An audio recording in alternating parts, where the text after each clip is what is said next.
पास करिଥିବା परीक्षार्थी मध्य 3988 जन छात्री सद्य प्रकाशित 10th बोर्ड परीक्षा रे फलाफल गजपति जिला सर्वाग्रे रहितबा जणा पड़िछि।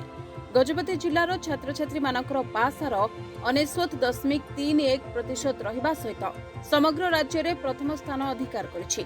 गजपति जिले में मोट 161 उच्च विद्यालय मोट 8116 जन छात्र छात्री परीक्षा देबा पई नाम पंजीकरण करथिले। सेमानक मध्यरु 134 जन छात्र छात्री परीक्षा रे अनुपस्थित रहिथिले। परीक्षा फलाफल अनुसार जिले में A1 रे 6 जन, A2 रे 395 जन, B1 रे 1795 जन, B2 रे 2373 जन, C रे 2046 जन, D रे 1132 जन, E रे 180 जन एवं F वर्ग रे 55 जन एपरि भाबरे मोट 7927 जन छात्र छात्री उत्तीर्ण होइतिबा बेले खुशीर विषय मु प्रथमे तो साधुवाद देवी जेते आमर छात्र छात्री उत्तीर्ण होइचंती मैट्रिक परीक्षा रे गजपति जिल्ला रे। आपण माने समस्त जानिचंती गजपति जिला होची आकांक्षी जिला। आमे एस्पिरेशनल डिस्ट्रिक्ट रु आमर एम अछि पिला मानकू भल शिक्षा दवा आमर उद्देश्य अछि एवं जो पिला माने पास कले सेति पई मु तांको कांग्रेचुलेशन जणाउची। जो टीचर माने एथि पई दिन राति तांको रिमेडिएशन करिथिले वर्ष सारा तांको भी साधुवाद दउची।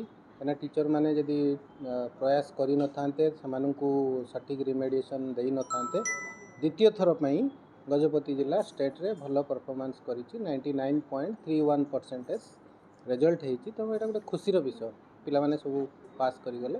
जो पिला माने रही गले 55 जन पिला हमें देखिबू तांको केमती रिमेडिएशन करिकि से माने नेक्स्ट मैट्रिक परीक्षा दे परिबे। हमें 15 जन पिला A1 पाइथिले, A2 भी अधिका पिला पाइथिले, किंतु एथर आमर किंतु जो प्रयास थिला रिमेडिएशन प्रोग्राम थिला प्रयास फॉर सुपर 30 प्रोग्राम जोटा पूरा डिस्ट्रिक्ट एडमिनिस्ट्रेशन तरफ इनिशिएट करा जाइथिला एवं आमे सेथिरे समस्ते पूरा टीचर कम्युनिटी लगी थिला जे पिला मानकू केमती भल रिमेडिएशन करा जिवो।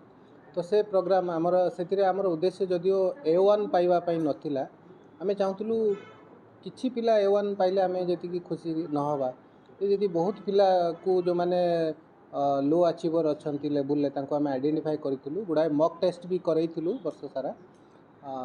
क्लासरूम रो जो टीचिंग लर्निंग प्रोसेस अछि ताकू टिके NEP 2020 लाइट रे जो मेथोडोलॉजी अप्रोचेस रेकमेंड करिसंती NEP 2020 अनुसार आमे पढैथिलु। जेमति गुडाय कांसेप्ट मैपिंग थिला, मेंटरिंग करिथिलु, सेमिनार मोड रे पाठ पढा जाउथिला एवं ता सहित मॉक टेस्ट भी करा जाउथिला।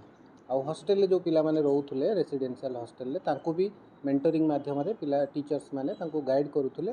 वर्ष सारा लेखापढ़ा भी से करूथले जा फल रे कि से भल रिजल्ट कले। मात्र 55 जन छात्र छात्री अकृतकार्य होइतिबा जणा पड़िछि।